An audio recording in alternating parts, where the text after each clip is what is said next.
Greetings. I hope you've had a fruitful day. I do not say happy, though I wish it has been happy. Namo tassa bhagavato arahato samma sambuddhassa. Namo tassa bhagavato arahato samma sambuddhassa. Namo tassa bhagavato arahato samma sambuddhassa.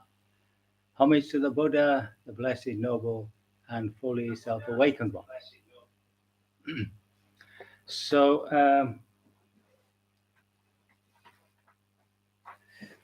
I want to go back to the original discourse, which we started with 10 days ago. I'm still making my way through it, and it's called the Samaditi Sutta. It's a discourse on right view, and we discussed some of these things. The core question that Sariputta, remember this is Sariputta, not the Buddha answering. Sariputta, remember, was considered by the Buddha to really have a grip on the Dharma. He trusted him. So this is the basic question. In what way is a noble disciple one of right view, whose view is straight, who has perfect confidence in the Dharma and has arrived at the true Dharma? Right? I've just forgotten, I've got my little industry microphone has arrived. So I'm hoping that you can hear me more clearly. Am I correct in saying that you can hear me more clearly? No response, not yet. Can you hear me more clearly? Or can you hear me at all? Ah, thank you very much. Yes, well done. Thank you so much. I'm still waiting for the video thing to come. I gave up on Amazon. I'm now trying to get it from eBay with a bit of luck. No different. That's interesting. No different. Definitely more clearly. Ah, okay. Thank you very much. It'll have to do.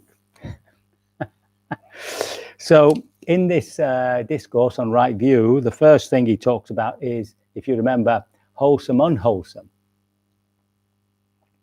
Unwholesome, to know the distinction between those two is of vital importance, or else we end up in a nasty place. Now the next one is nutriments, and I would think that most people haven't come across the nutriments. So this is the Buddha always deconstructing something, deconstructing our experience, and then putting it together again, showing us how it all fits. And the four nutriments, I'm going to read the actual. Before that, I just want to give an introduction to them. So first of all, there's food for the body. That's pretty straightforward. The nutriment for the body itself is food. And then there's contact. That's the contact of the senses with the world, from which we get our feelings. Those of you who know dependent origination know that that's the point where we contact the physical world, 5 senses. That's what he's talking about at the present moment, not the mental sense. And then there is the contact of volition. Now, volition is the point where we bring something out of the potential, a desire, and through empowering it, it manifests. So that's pretty important. We'll come back to it. And then consciousness is driven by feeds that desire for constant rebirth. So if we go back to the business of food, when you think about food, why you're eating, then you recognize that there's underneath it there's a great fear. So this is going back to our old friend death. I wanted to quote from Ernest Becker here, who won the Pulitzer Prize in '73 for his book called The Denial of Death. And he says, the real world is simply too terrible to admit. We hide the real constant threat of death by fantasies where we survive the idea of death, the illusion of human supremacy, male supremacy, class supremacy, race supremacy, age supremacy. See, it's always trying to make us special. And what he's saying is, of course, is that underneath it all, we're just these little animals. We're human animals. At a physical level, there's no distinction to be made between us, between me and the sheep in the field here. We both of us need food, and we both of us need protection from the weather, although me more than them. So this protection makes us quite irrational sometimes. It's interesting to note, this is from a website I picked up on the arrowjournal.com. It's about terror management. And he points out, this is, and this has also happened here, why in the midst of this genuine panic, so this is coronavirus, did North American consumers turn first, this is perfectly true for us too, not to rice, nuts and oranges. It wasn't that people snapped up first, it was toilet paper. And I might have mentioned this the other day, but I met a neighbor who had been at the local co-op supermarket in Churchstowe, and a woman wheeled out two trolleys full of toilet paper. Seemingly he made some wry comment, which probably upset her. And the whole thing is that we're just trying to hide from ourselves this animal nature. So we've got to go back to food to recognize that it is a nutriment for this body, and that this body is part of our nature, and it's part of the natural world. The Buddha, we'll come to it at some future date, the Buddha is very anxious for us to actually get in touch with the foulness of the body, to become equanimous with it, to be happy in our skin, as I think it said. Now, the next is contact. Just consider from the moment we wake up, the senses are constantly bombarded by information. As soon as you open your eyes, you can see around the room, your ears are hearing. You might be able to, when you walk out, like I do in the morning, out into nature, very fortunate, there's that lovely smell of humus in the air. The earth coming up from the ground is really, really quite beautiful. And of course, I can hear the birds. The birds are all coming out. We've got a very lovely blackbird who sings to us every morning. And there's, of course, the taste, breakfast. You have that fullness of taste. And there's just feeling things, like just brushing your teeth, holding something. So that there's a constant input of information coming in at contact. And these create sensations which we then translate into either pleasant or unpleasant. And of course, there's a whole area of neutral feelings. But if you really go down into a neutral feeling, you'll see it shades off. It shades off very quietly into either something we don't want or something we don't like, something we do like. So that's the dual world that we live in, the dualistic world of feeling. Some of it's pleasant, some of it's unpleasant. And this, of course, takes us on to the next position on the dependent origination, where we react to it. But because of contact, the feeling arises. So contact is a nutriment. It's feeding us in order to experience feelings. And what we want to get to is, of course, a disinterest, which doesn't mean, say, a boredom. It just means not to be attached to pleasant or unpleasant sensations. Yeah. The third one is volition. So this is the point where a desire is activated. It's our power. It's the power that we have to do things in the world. And it's driven by a curiosity of the world, but also a will to become, a will to live. And that's produced all this science, all the art, all the doing that we do, the huge financial system and all that. It's all driven by this lust for life, this bhavatana, the desire to become. And what empowers that is this volition.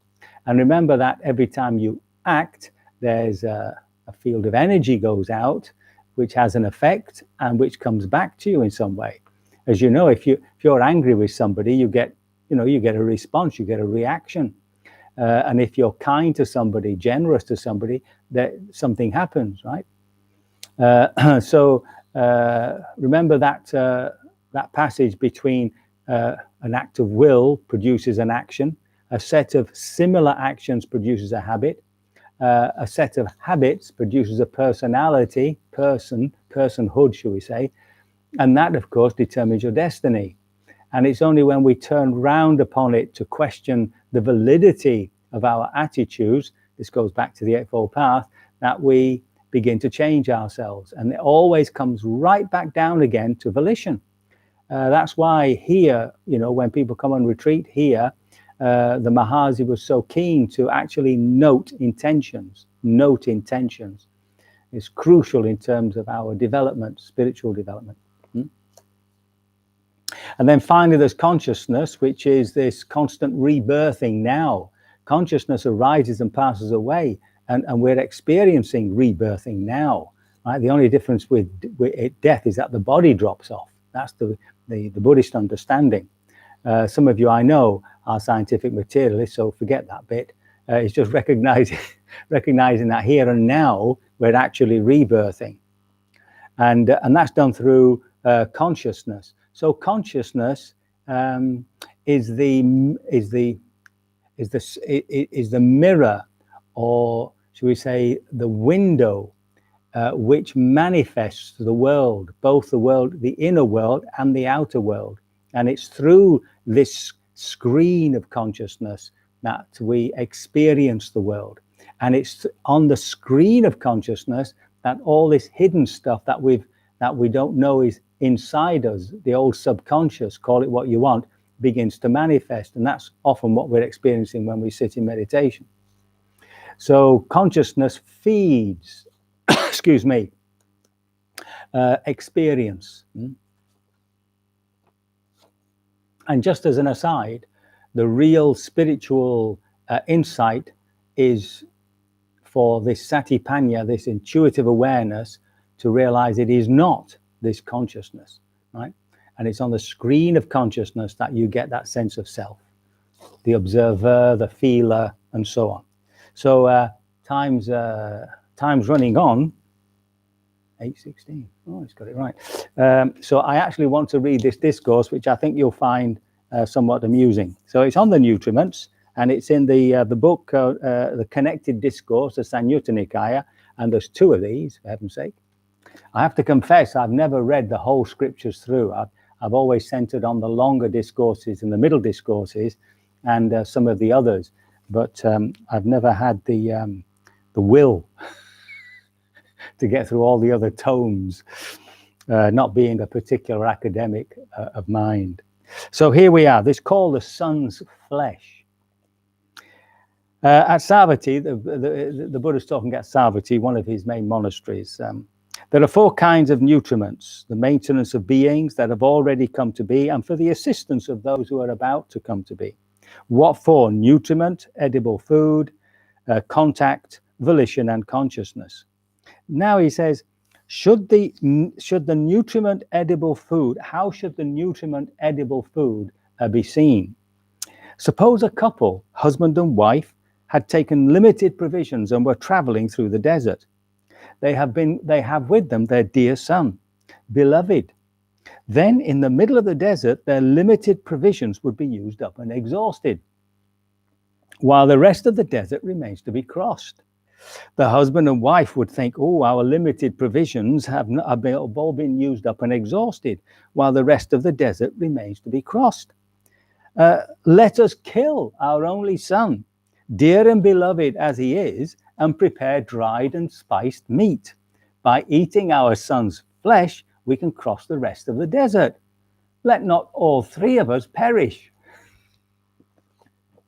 Then the husband and wife carry on doing this. They kill the son and all that, and they lament, where are you, our only son? Well, they should know, it's in their bellies, aren't they? So now what do you think? Would they eat that food for amusement, or for enjoyment, or for the sake of physical beauty and attractiveness? No, venerable sir. Wouldn't they eat the food only for the sake of crossing the desert? Yes, venerable sir. In such a way, I say nutriment edible food should be seen. When nutriment edible food is fully understood, then the lust of the five senses is fully understood. And when lust for the five chords of sensual pleasure is fully understood, there is no fetter bound by which a noble disciple might come back into this world. In other words, eat for the purpose of becoming fully spiritually enlightened and not for any other. That takes you off the path. But what a wonderful metaphor. Eh? So now he goes on to the nutriment, the contact. So this is contact, yeah, the sensual contact, the eyes, the ears, etc.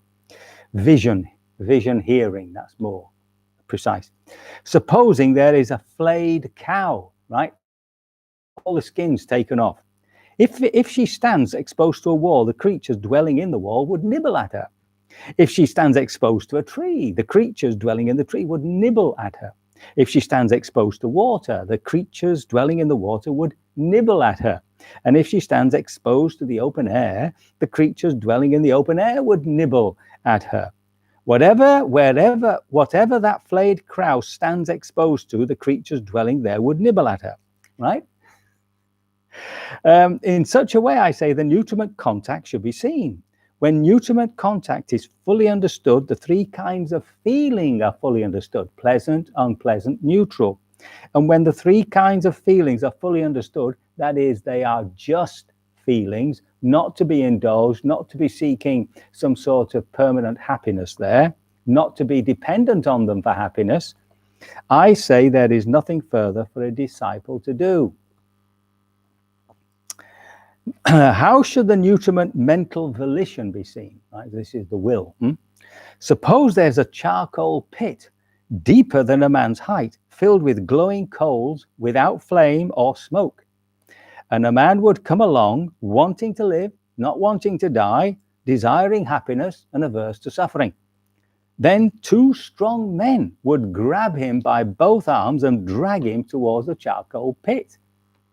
The man's volition would be to get far away. His longing would be to get far away. His wish would be to get far away from that charcoal pit. For what reason? Because he knows, I will fall into the charcoal pit, and on that account I will meet death and deadly suffering. It is in such a way that I say the nutriment mental volition should be seen, right? So in other words, not to get into the fire of wrong will, unwholesome will. And the three kinds of craving are fully understood. A craving for sensual pleasure, craving to become, and craving not to become, okay? And when these three kinds of cravings are fully understood, I say, there is nothing further for a noble disciple to do. Bhikkhus, should the nutriment consciousness be, how should that be seen? Supposing they were to arrest a bandit, a criminal, and bring him before the king, saying, Sire, this man is a bandit, a criminal. Impose on him whatever punishment you wish. And the king says, Go, men, and in the morning strike the man with 100 spears. In the morning they strike him with 100 spears, and then at noon the king asks, Men, how's that man?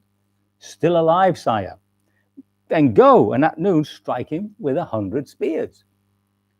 At noon they strike him with 100 spears, and then in the evening the king asks, Men, how's that man?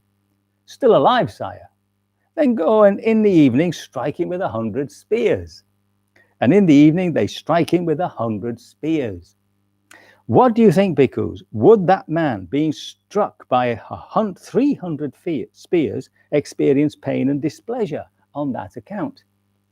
Venerable sir, even if it was struck with one spear, he would experience pain and displeasure on that account, not to speak of 300 spears.